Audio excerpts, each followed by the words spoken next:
오늘 본문의 내용으로 세 번째 시간 갖도록 하겠습니다. 부활을 믿지 않는 사두개인들이 예수님을 찾아와서 이렇게 질문을 합니다. 7 형제가 있었는데 마지가 결혼을 하여 아이를 낳지 못하고 죽었고 나머지 6 형제가 큰 형의 대를 잇기 위하여 형수를 아내로 맞이하였습니다. 그러면 부활 때에 이 여인은 누구의 아내가 되는 것입니까? 라는 질문이었는데, 이것은 제가 첫 번째 시간에 설명드렸었던 형사취수라는 제도를 이용한 질문이었습니다. 형사취수 제도가 뭐냐면, 형이 죽었을 때 취수, 형수를 취하는 그런 제도인데, 형이 결혼을 했어요. 아이가 없는 상태에서 죽으면 형의 가문이 끊어지는 거잖아요. 그래서 형의 가문을 이어주기 위하여 동생이 형수를 취하여 형의 가문을 이어주게 하는 그런 제도인데, 이 제도는 하나님이 만들어주신 제도였어요. 그래서 신명기 25장 5절과 6절 말씀을 보시면, 형제들이 함께 사는데 그중 하나가 죽고 아들이 없거든 그 죽은 자의 아내는 나가서 타인에게 시집가지 말 것이요, 그의 남편의 형제가 그에게로 들어가서 그를 맞이하여 아내로 삼아 그의 남편의 형제된 의무를 그에게 다 행할 것이요, 그 여인이 낳은 첫 아들이 그 죽은 형제의 이름을 잊게 하여 그 이름이 이스라엘 중에서 끊어지지 않게 할 것이니라. 하나님께서 이 제도를 왜 만드셨냐면 그 이름이 이스라엘 중에서 끊어지지 않게 하기 위해서이다 라고 나와 있습니다. 그러니까 이스라엘 자손의 보존을 위해서, 이스라엘 자손의 대가 끊어지는 것을 막기 위하여 이 제도를 만들어 주신 것입니다. 중요합니다. 창세기 11장에 나와 있는 바벨탑 사건 이후에 이 땅을 살아가는 모든 사람들이 하나님을 모르고 살아가고 있었습니다. 하나님을 배반하고 하나님을 알지 못하는 상황 속에서 살아가고 있었어요. 그러면 안 되잖아요. 그래서 하나님께서 아브라함을 택하시고 아브라함을 통하여 이스라엘이라는 민족을 만드셨습니다. 그래서 이 이스라엘 민족을 통하여 하나님의 살아계심을 열방에 알려주셨습니다. 그러니까 아무도 하나님을 모르고 있을 때에 오직 이스라엘 민족만이 하나님을 드러내고 있었기 때문에 하나님의 입장에서는 이 이스라엘 민족이 지면에서 사라지면 안 되는 것이었습니다. 그래서 이 이스라엘이 끊어지지 않도록 하기 위하여 형사취수 제도를 만든 것인데, 이것은 하나님만을 섬기며 살아가는 이 모습, 이 순수한 신앙의 모습, 이 혈통을 이어갈 수 있도록 한 것입니다. 만약에 이방 사람, 이방 민족과 결혼을 하게 되면 그들이 섬기고 있는 이방 신이 들어와서 섞일 수 있기 때문에 이스라엘 민족은 자기들끼리만, 가족끼리만 결혼을 해서 그들의 순수한 신앙의 민족성을 이어가게 한 것입니다. 이런 거죠.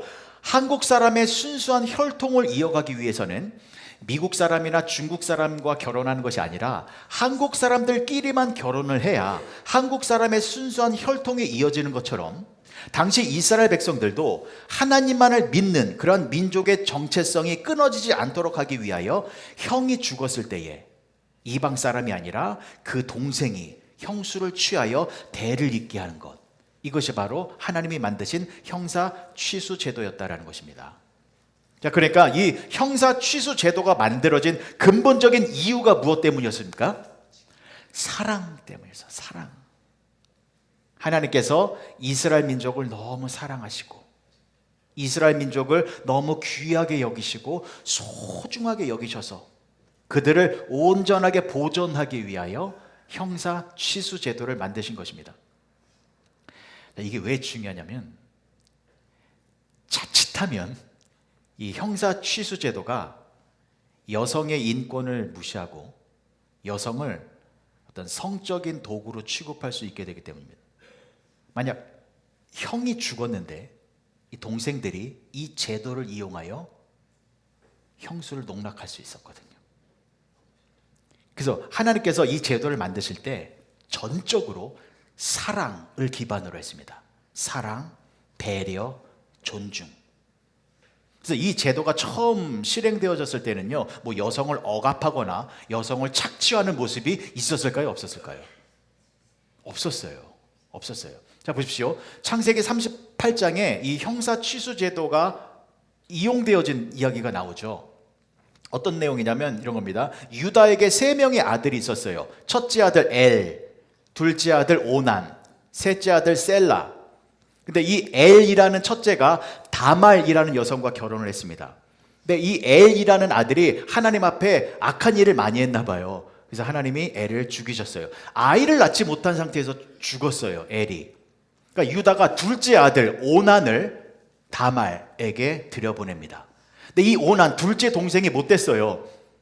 형의 가문이 이어지는 것이 싫었어요. 그래서 다멜에게 들어가서 좀 민망한 짓을 했죠. 그래가지고 이 오난이 어떻게 됐어요? 죽었어요. 그리고 셋째 아들 셀라는 너무 어려서 장성하기를 기다렸는데 기다려도 이 유다가 이 셀라를 다말에게 들여보내지 않자 이 다말이 어떻게 했습니까? 다말이 직접 시아버지 유다에게 들어가 아이를 낳아서 가문을 잇게 했습니다. 자, 보십시오. 여기 보면은 주도권이 누구에게 있었어요? 다말에게 있었어요. 여성에게 있었습니다. 남자들은 다 죽었다니까요. 이 여성인 다말을 통하여 유다의 가문이 이어졌습니다. 그러니까 처음부터 보여준 형사 취수 제도가 여성을 착취하는 것이 아니었다라는 것을 분명히 창세기 38장 그 귀한 성경책의 한 장 전체 내용이 그 내용이에요. 여성을 절대로 무시한 것이 아니었다라는 것. 룻기 보세요. 룻이 이방 여인 룻이 시어머니 나오미를 따라서 이스라엘 베들레헴으로 들어가잖아요. 그래서 룻 이방 여인이었는데 시어머니 나오미에게 어머니의 하나님은 나의 하나님입니다 하고 어머니를 따라서 베들레헴에 들어왔는데 나오미의 남편도 죽었고 룻의 남편도 죽었어요. 대가 끊어졌잖아요. 그래서 베들레헴에 들어와서 이 룻의 가문을 이을 자, 기업 이을 자 보아스를 만났잖아요. 보아스는 부자였잖아요. 이 보아스에게 룻이 억지로 들어갔나요? 자발적인 선택이었습니다. 가문을 잇기 위한 룻의 신앙적인 아름다운 선택으로 들어가서 아이를 낳아 그 대가 어디까지 이어졌습니까? 다윗의 자손께로 이어졌잖아요. 그러니까 제가 말씀드리는 것은요, 이 형사 취수 제도는 근본적으로 사랑을 기반으로 했다.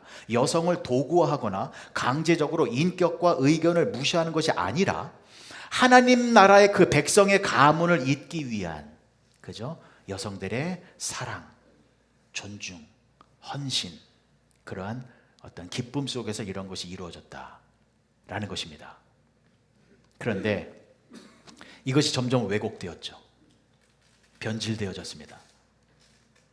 그 변질이 무엇이냐면 사랑이 빠져버렸습니다.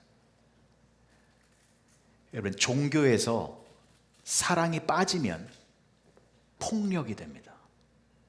무서운 폭력이 됩니다. 종교단체에서 사랑이 빠지면 그것보다 더 무서운 집단이 될 수 없게 됩니다. 교회도 마찬가지입니다. 교회에서 사랑이 없어지면 여기처럼 꼴보기 싫은 단체가 없을 거예요. 조심해야 됩니다. 교회 안에 오늘 백요한 장로님도 기도해 주셨습니다만 교회 안에 사랑이 없으면 원수돼요. 아주 세상 사람들보다 더 무서운 원수지간이 됩니다.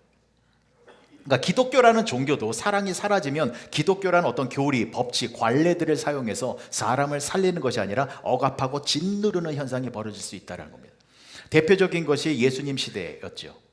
예수님 시대에 종교 지도자들이 사랑으로 백성들을 섬긴 것이 아니라 그들만의 기득권을 유지하기 위하여 종교적 교리, 즉 율법을 가지고 그것을 무기로 사용하여 백성들을 억압하고 있었습니다. 그래서 예수님을 찾아온 사두개인들의 모습을 보십시오. 이 사두개인들은요, 사랑이 빠진 상태에서 이 형사 취수 제도를 해석했어요. 사랑이 없는 상태에서 이 형사 취수 제도를 보니까 이런 이야기를 만들어내서 질문을 한 거거든요. 이런 내용이었잖아요. 7 형제가 있었는데 이 7명의 남자가 한 여인을 취하였는데 나중에 부활하게 되면 이 여인은 누구의 아내가 되는 것입니까? 성경 말씀에 보면 그 중에 누구의 아내가 되는 것입니까? 라고 질문을 하거든요. 그러면 지금 누구를 중심으로 말하는 거예요? 남자를 중심으로 말하는 거죠. 남자를 중심으로. 남자를 중심으로 해서 이 여인이 누구의 아내가 되는 것입니까? 라고 질문을 한 건데, 이것은 이 여성의 인권, 이 여성의 희생과 아픔을 외면한 질문이라니까요. 생각해 보십시오, 여러분. 이 여인이 결혼했는데 결혼하고 보니 시동생이 6명이나 있었어요. 남편이 죽었어요. 6명의 시동생과 잠자리를 했습니다. 그러면 이 여성의 입장에서 생각해 보세요. 시동생이 다 좋았을까요? 시댁 식구들이에요. 시월드 아시잖아요. 뭐 다 그렇지는 않겠습니다만 여러분들 아시잖아요. 시동생들이 다 좋나요? 싫은 사람도 있을 거잖아요. 근데 이 여인은 그럼에도 불구하고 가문을 잇기 위하여 희생했습니다. 그러면 이 여인의 그 숭고한 희생을 왜 무시하냐고요. 그래서 여러분, 사랑이 있었다면 질문을 이렇게 해야 돼요. 예수님, 이 여인이 가문을 잇기 위하여 7 형제에게 그렇게 큰 희생과 헌신을 했는데 나중에 부활하게 되면 이 7 남자 중에 누가 이 여인의 귀한 남편이 되는 것입니까? 하며 이 여인이 중심이 되어야 한다는 것입니다. 하나님의 뜻을 이루기 위하여 수고하고 희생한 이 여인이 중심이 되어야 한다는 것입니다. 여기서 여성분들이 아멘을 해야 저는 과격한 페미니스트는 아닙니다만 여성분들이 참 불쌍해요. 불쌍해요. 참 고생을 너무 많이 하시는 것 같습니다. 제 청년 때는 몰랐는데 50이 넘어가다 보니까 이제 조금 보여요. 여성분들이 얼마나 고단한 인생을 살고 계시는지. 젊었을 때도 그렇게 남편을 섬기느라 애쓰셨는데 노년의 시기가 되면 또 남편 수발드느라고 헌신하고 희생하시는 모습 보면 왜 그렇습니까? 왜 여전히 여성분들이 이렇게 힘든 인생을 살아가고 있습니까? 이 세상은 여전히 구조가 남성 중심 사회 구조예요. 어쩔 수 없어요. 왜냐하면 남성이 육체적으로 좀 더 세잖아요. 그리고 여성은 상대적으로 좀 연약합니다. 그래서 여성들이 연약한 위치에 있기 때문에 여러 가지 어려움과 수고를 계속해요. 그런데 이 땅에서 그렇게 여성의 몸으로 태어나서 그렇게 이 땅에서 약자의 입장에서 고생을 많이 했는데, 그런데 천국에서도 그러라고요.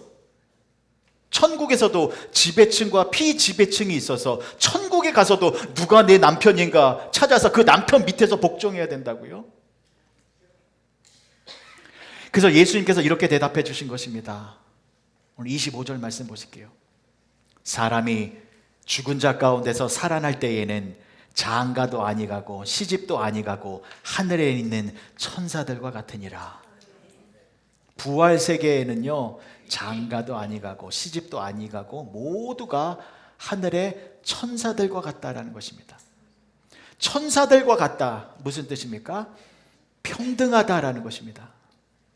그곳에는 차별과 등급과 지배와 피지배가 있는 것이 아니라 모두가 동일한 기쁨과 동일한 평강과 동일한 행복을 누리게 되어진다는 것입니다. 왜요? 부활세계 하나님의 나라는 하나님의 사랑이 충만한 곳이기 때문입니다. 그래서 여러분, 부활세계가 필요한 것입니다. 천국이 반드시 필요한 것입니다.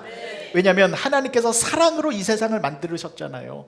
사랑이 충만한 세상이었는데 죄로 타락한 인간들이 사랑이 아니라 자신들의 힘과 권력과 권세를 유지하기 위하여 계급과 차별과 등급의 구조를 만들어 놓고 자신보다 연약한 자들을 억압하고 있습니다.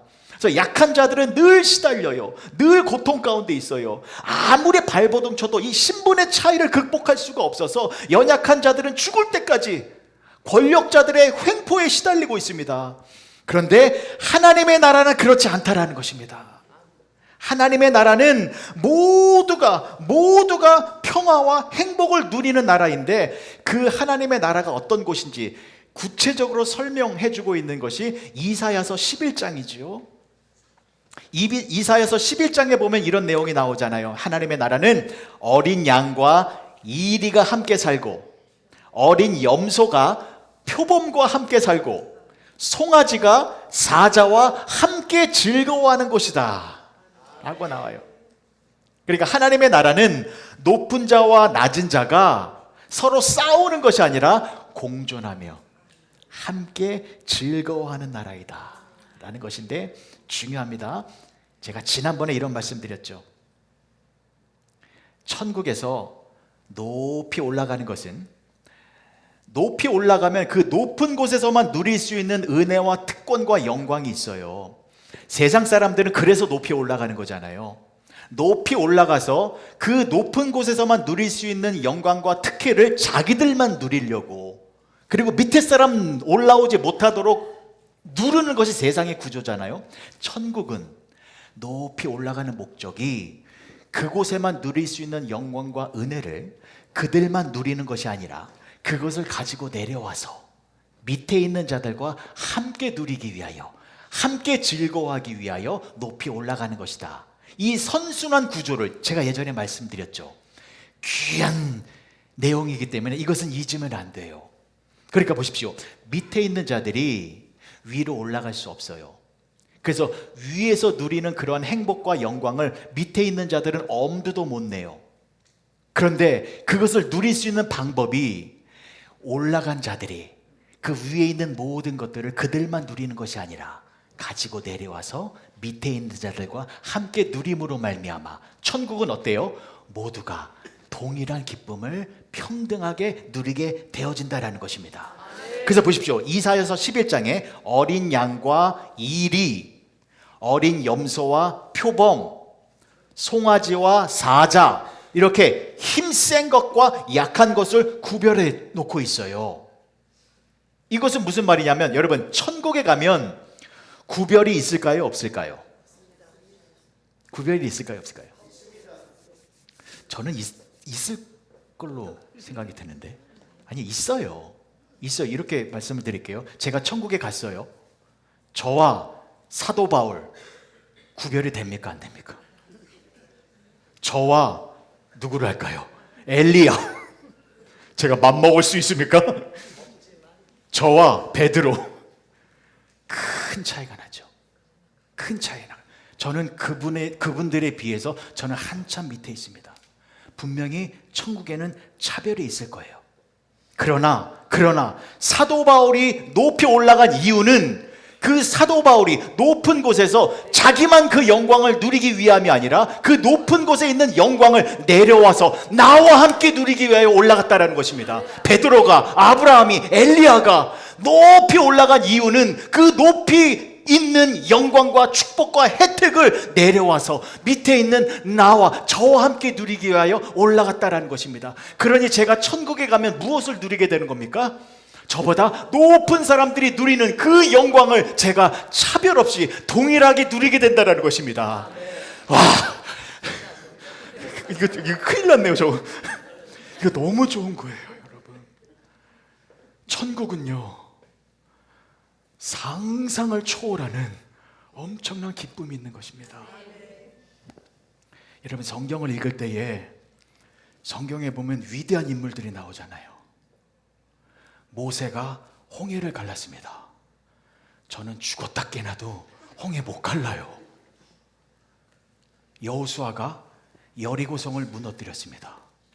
저는 그런 거 못해요. 다니엘이 신앙을 지키기 위하여 사자굴 안으로 들어갔습니다. 저 들어갈 수 있을까요? 못 들어갈까요? 전 도망갔을까요? 다니엘의 세 친구 사드락, 메삭, 아벳느고. 역시 한상우님 감사합니다. 사드락과 메삭과 아벳느고가 풀무불에 뛰어 들어갔습니다. 금신상에 절 한번 하면 안 들어갈 수 있어요. 그런데 그리 아니하실지라도 하며 뛰어 들어갔습니다. 저는 들어갔을까요? 안 들어갔을까요? 저는 솔직히 못 들어가요. 저는 못 들어가요. 엘리야가 바알과 아세라 신을 섬기는 850명의 거짓 선지자들과 갈멜산에서 결투를 벌였습니다. 저는 무서워서 도망갔을 거예요. 저는 못해요. 에스더가 죽으면 죽으리라 하며 아하수에로 왕에게 들어가서 유다 민족의 말살을 저지시켰습니다. 저는 못합니다. 성경을 읽을 때마다 차별을 느낍니다. 구별을 느낍니다. 나는 못하는 이 위대한 성경의 인물들을 보면서. 그러면 여러분들은 어떠십니까? 이분들은 나와 다른 사람들입니까? 이분들이 보여주신 이 놀라운 신앙의 모습들이 나와 상관이 없는 것입니까? 이것이 천국에 가면요, 분명히 이분들은 저와 비교도 안 되는 놀라운 일을 하셨기 때문에 하늘에서 엄청난 영광을 누리고 계실 거예요. 그런데 천국에 가면 이분들이 누리는 모든 영광이 나의 영광이 되어진다는 것입니다. 구별이 없기 때문에, 차별이 없기 때문에. 그래서 성경을 읽을 때마다 이분들이 행하신 놀라운 역사 있죠. 이게 너무 감사한 거예요. 나는 못하지만 이분들이 이 일을 행하셨기 때문에 이분들이 얻는 영광을 천국에서 나도 누리게 되니, 여러분 좋지 않으세요, 여러분? 너무 행복하지 않습니까? 근데 표정은 안 믿겨지시는 그런 표정이신데, 이게 믿어지셔야 됩니다. 왜냐하면 여러분, 이 성경에 나와 있는 모든 내용 중에 가장 위대한 일을 누가 이루셨습니까? 예수님이 이루셨습니다. 예수님이 여기 나와 있는 모든 신앙의 인물들과 비교할 수 없는 가장 큰 일을 이루셨습니다. 그러면 천국에서 예수님만 그 영광을 누리게 됩니까? 아니잖아요. 그 예수님의 행하신 그 결과로 나타나는 모든 영광이 나의 영광이 되었기 때문에 저와 여러분들이 천국 백성이 되어진 것입니다. 이 놀라운 비밀을 잊지 않으셨으면 좋겠습니다. 그래서 저와 여러분들은 부활의 세계에 이미 존재하고 있는 사람들이기 때문에 우리가 해야 할 일은 무엇입니까? 그 부활 세계에 충만한 사랑과 평등과 공평과 은혜를 우리가 이 세상에 주입시키고 흘려 보내며 살아야 된다는 것입니다. 그래야 이 세상이 변화될 수 있는 것입니다. 이 세상은 사랑이 없잖아요. 그래서 이 차별화된 구조 속에서 높은 곳에 올라가 자기들만 이익을 누리려는 이 삭막한 세상 속에서 우리가 모든 사람들에게 동일한 은혜와 축복과 행복을 누릴 수 있는 이 천국의 모습을 공급하고 부어주고 주입시키며 살아가야 된다는 것입니다. 때문에 우리로 말미암아 그러한 천국의 모습이 현실 속에서 나타나게 되는데, 저는 우리 교회가 그러한 공동체가 되어졌으면 좋겠습니다. 정말로요, 여러분. 우리 교회가 천국의 모습이 실제적으로 드러나는 그러한 모습의 공동체가 되어졌으면 좋겠습니다. 그 모습은 어떤 모습입니까? 여기 계신 모든 분들이 다 천사로 대접을 받는 겁니다.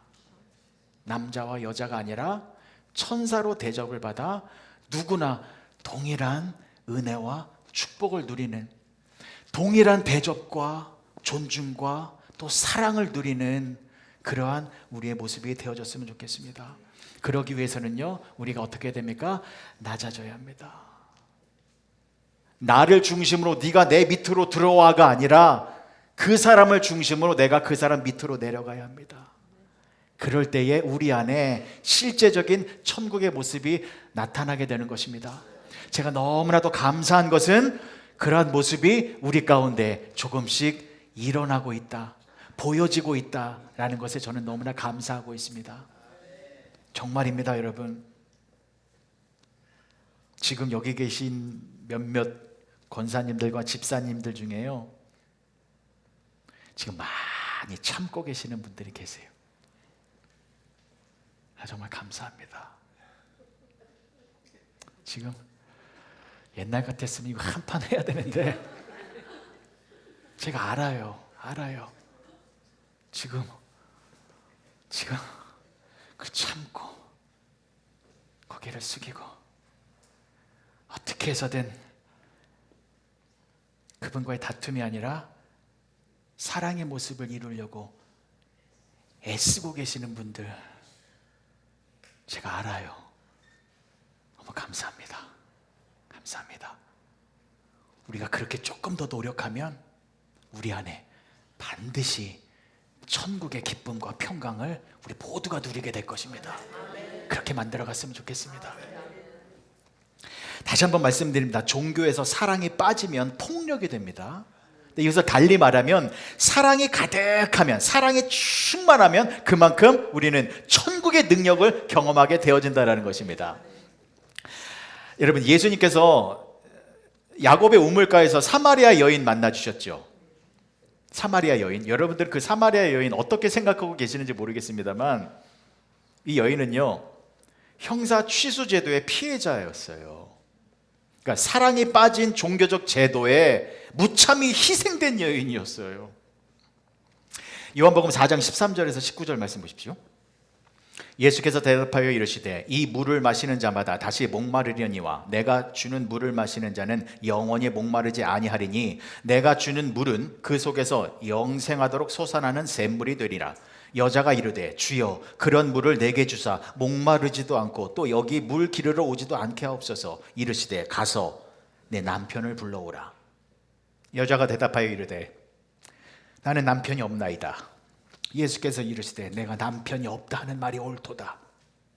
너에게 남편 5이 있었고 지금 있는 자도 내 남편이 아니니 내 말이 참되도다. 여자가 이르되 주여 내가 보니 선지자로소이다. 이게 무슨 말이냐면요, 예수님께서 이 여인에게 뜬금없이 내 남편을 불러오라 말씀하시니 이 여인은 나는 남편이 없습니다 했더니 예수님께서 네 말이 맞다. 네가 남편이 없다 하는 말이 옳도다. 이 말을 듣고 여인의 마음이 무너졌습니다. 그리고 예수님께서 이런 말씀하셨습니다. 너에게 남편 5이 있었지만 다 너의 남편이 아니었고 지금 있는 남자도 내 남편이 아니구나 했더니 이 말을 듣고 이 여인이 예수님을 선지자로 알아봤어요.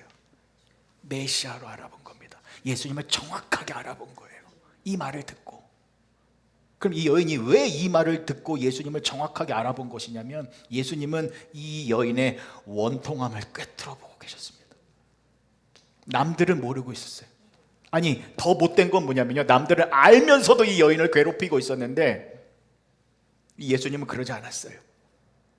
이 여인의 그 마음을, 원통하고 억울한 마음을 예수님께서 위로하여 주셨습니다. 여러분 보십시오. 여러분 이 여인에 대해서 어떻게 생각하고 계셨습니까? 남자가 5이 있었대요. 지금 있는 남자도 남편이 아니래요. 대단한 여자죠. 그러면 이렇게 들으면 열의 9은 이런 생각을 할 거예요. 불경건한 여인, 음란한 여인, 가벼운 여인, 자기 마음대로 남자를 갈아치운 여인. 만약에 여러분들이 그런 생각을 하고 계셨다면 오해입니다. 오해. 그래서 이 여인이 원통한 거예요. 그러지 않아요. 이 여인은. 여러분 예수님 당시에, 그 당시에는요, 여성이 남성을 고를 권한이 없었어요. 그 당시에는 인구 계수를 할 때도 여성과 어린아이는 제외됐잖아요. 여성이란 인권, 권리 이런 거 없었어요. 여성이라는 사람의 존중을 받지 못하는 그런 시대였는데, 그런데 그 시대에 어디 감히 여자가 나 이 남자 싫어, 저 남자 살 거야, 그렇게 선택할 수 있었단 말입니까? 절대로 그런 일이 일어날 수 없었던 시대였어요. 여성이 나 이 남자 싫어, 저 남자랑 결혼할 거야 라고 여러 번 결혼한 여자는 엘리자베스 테일러밖에 없어요. 엘리자베스 테일러 한 8번 결혼했죠. 왜 아멘이 왜 나와요 여기서? 엘리자베스 테일러 정도는 돼야 자기 마음대로 남자를 걸 수 있는데 이 사마리아 여인은 그래 할 수가 없는 여성이었습니다. 이 여성은요, 형사 취소 제도의 피해자였어요. 사랑이 빠진 종교적 규칙, 문화, 규례에 철저히 유린당한 여성이었습니다. 보십시오. 이 여인은 처음에는 사랑하는 남성과 결혼했을 거예요. 얼마나 행복했을까요? 근데 첫 남편이 죽었어요. 그럼 어떻게 해야 돼요?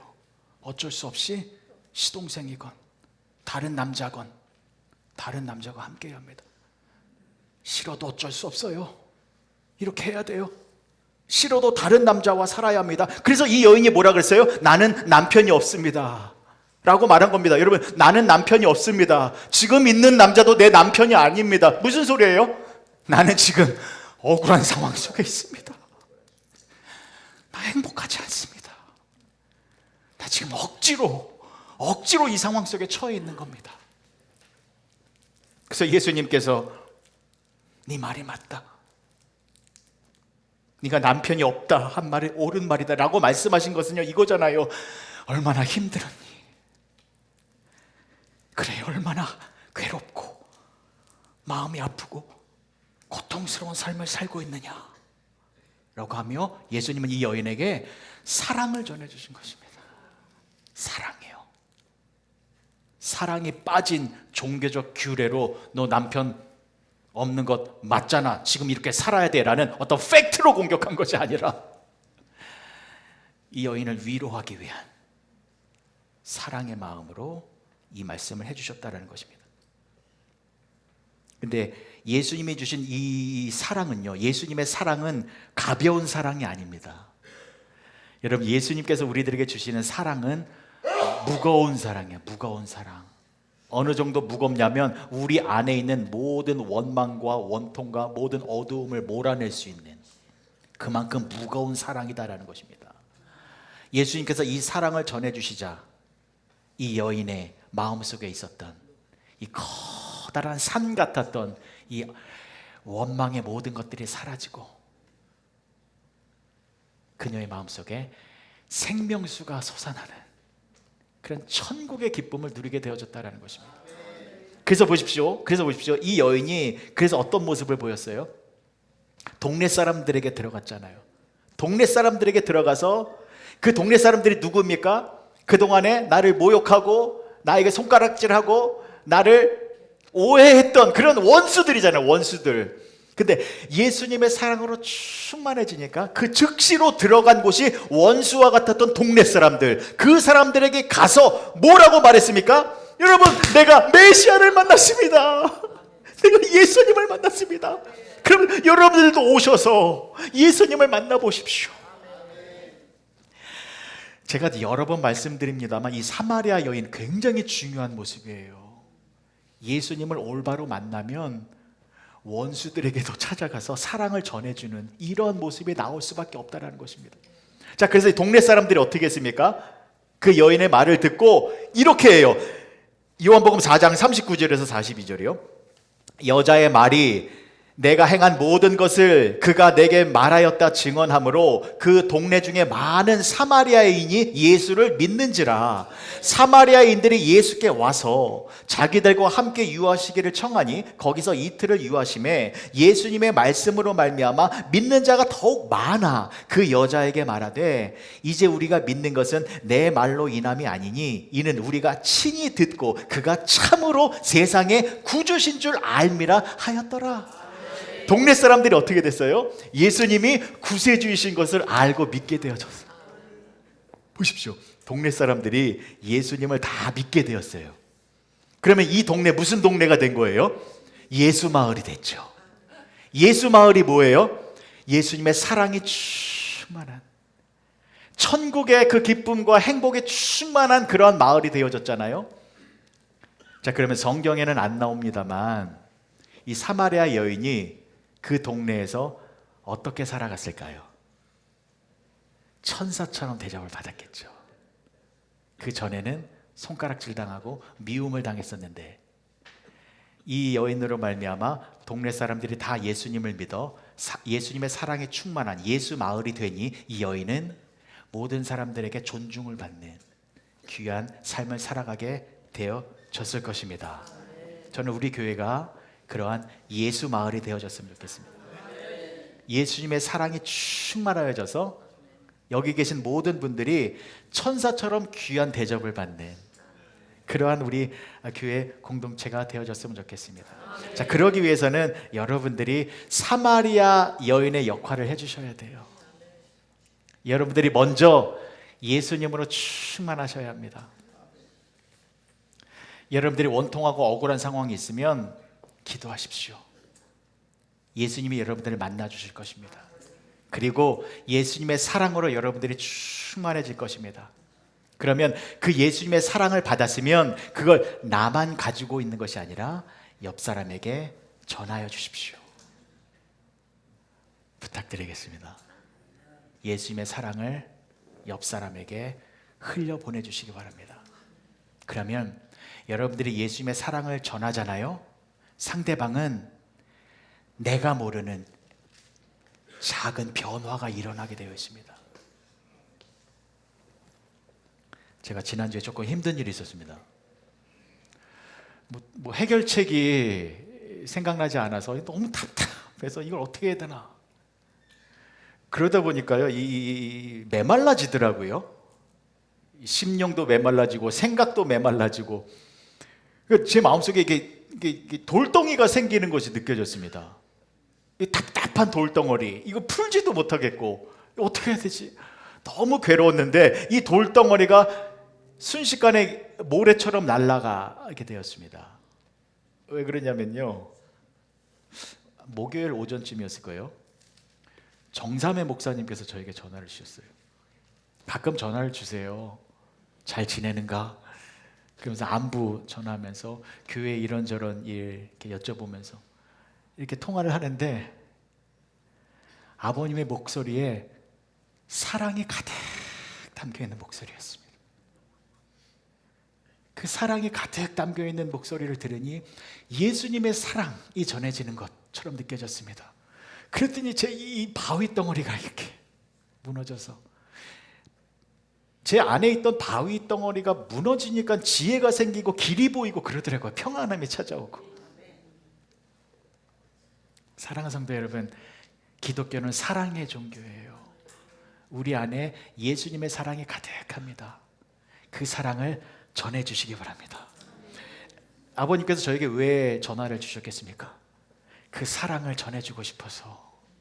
그 사랑이 저에게 흘러 들어오니 제가 이렇게 변화되어지는 것 또 한 번 경험하게 됐습니다.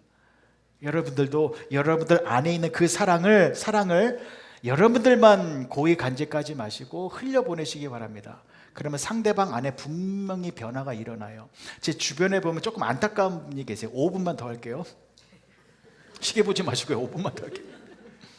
제 주변에 보면 안타까운 분들이 계세요. 어떤 분이냐면 지금 힘든 문제로 괴로워하고 계세요. 네, 지금 문제 속에 계시는데 가만히 보니까 그 문제 속에 계시는 이유가 있더라고요. 그래서 그분이 조금만 다른 생각을 하고 다른 마음, 다른 태도, 다른 행동을 보이시면 그 상황 속에서 벗어날 수 있을 것 같은데 여전히 그 모습으로 계시는 거예요. 그러니까 그 문제 속에 계셔서 제가 답답한데 그런데 분명히 그분은 주변 사람들로부터 충고를 들었을 거예요. 분명히. 그렇게 생각하지 말라고. 다른 방법, 다른 행동, 다른 언어, 다른 마음을 가지라. 분명히 충고, 조언을 들었을 거예요. 근데 그분의 행동이 달라지지 않고 있어요. 왜요? 그 충고와 조언이 마음속으로 전달되지 않았기 때문입니다. 그래서 행동의 변화가 일어나지 않는 거예요. 자, 여기 계신 여성분들께 질문을 합니다. 남편분 보면 답답하죠? 모든 여성분들이 공감하실 거예요. 남자들 보면 다 철없죠. 애기 같죠. 예, 그렇잖아요. 여성분들은 남성분들을 보면 굉장히 답답할 거예요. 자, 그런데 여러분, 그렇다고 함부로 지적하지 마세요. 답답하다고 내가 저 사람 고쳐주겠다고, 내가 저 사람 사람 만들겠다고 막 함부로 말하지 마세요. 남자들 귀에는 그거 안 들어와요. 귀에는 들릴 줄 몰라요. 근데 잔소리로 들려요. 마음까지는 안 들어와요. 예.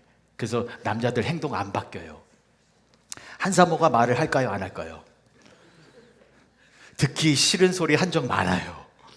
그런데 여러분, 어느 날은 한사모의 말이 제 마음 속으로 들어와서 저의 행동을 변화시킬 때가 있습니다. 그때가 언제인지 아십니까? 한사모가 예수님의 사랑으로 충만해져서, 저를 향한 사랑이 충만해져서, 사랑이 가득할 때, 그때 말하는 소리는 틀려요. 남자들이 그걸 잘 알아요. 사랑이 가득할 때 들려오는 소리는요, 이게 음색이 다르고 온도가 다르고 이게 미묘한 차이가 있어요. 근데 그거는요, 남자들이 못 막아요. 그 소리는 남자들의 가슴으로 들어와요. 행동을 움직여요. 아멘 나오잖아요. 그러니까 여러분, 사랑이 없는 상태에서 상대방의 잘못을 지적하고 충고하잖아요. 그게 아무리 옳은 소리여도 튕겨나와요. 그러나 사랑이 가득할 때, 그때 전하여 주는 소리가 그 사람을 변화시킨다 라는 것 잊지 마시기 바랍니다. 예수님께서 사마리아 여인에게 한 말, 이거 함부로 하면 안 돼요. 너 남편 5 있었잖아. 지금 살고 있는 남자도 네 남편 아니잖아. 이거 잘못 말했다가는 이 여인이 네가 뭔데 이거 우물 속에 처박힐 수 있어요. 근데 예수님께서 어떻게 말씀하셨습니까? 있는 그대로의 사실을 지적한 것이 아니라 사랑이 가득한 말. 이 여인이 지금 갇혀있는 그 상황 속에서 벗어나야 하는데, 그러기 위해서는 지금 현실을 직시하고 그것을 받아들이고 그것을 이겨낼 수 있는 힘을 얻어야 되는데 너무 메말라 있잖아요. 그래서 예수님께서 사랑이 가득 담긴 말로 지금 있는 현실을 말해주고 그 안에 천국의 기쁨과 은혜를 포함시켜 주셔서, 그래서 이 여인을 그 현재의 상태에서 벗어날 수 있도록 만들어 주셨다라는 것입니다. 우리 교회가 그런 교회를 만들어 갔으면 좋겠습니다. 여러분들이 사랑이 가득한 메시지를 서로에게 전해주면 우리가 다시 천국의 기쁨으로 일어나서 모두가 동일한 차별 없는 은혜와 축복을 누리는 그런 모습이 되어진다는 것입니다. 그런 교회 만들었으면 좋겠습니다. 사람이 많은 것이 중요한 것이 아니라, 건물이 큰 것이 중요한 것이 아니라, 적은 수가 모였어도 서로를 그렇게 진심으로 사랑하여 천국의 모습을 실제적으로 드러내는 그러한 교회를 우리가 만들어 갔으면 좋겠습니다. 기도하시겠습니다. 좋으신 아버지 하나님, 은혜를 감사합니다. 하나님, 먼저 내가 예수님의 사랑으로 충만해지기 원합니다. 내 감사한 것은 예수님은 항상 나에게 사랑을 부어주시는 분이십니다. 그 예수님으로 내가 사랑이 충만하여져서 그 사랑으로 내 옆에서 힘들어하는 자들을 위로하기 원합니다. 그들에게도 내 사랑을 전해주어 함께 천국의 기쁨을 누리기 원합니다. 그렇게 우리가 서로가 서로를 사랑하는 가운데에 천국을 만들어가는 우리 성도와 교회가 되게 하여 주시옵소서. 예수님의 이름으로 기도합니다. 아멘.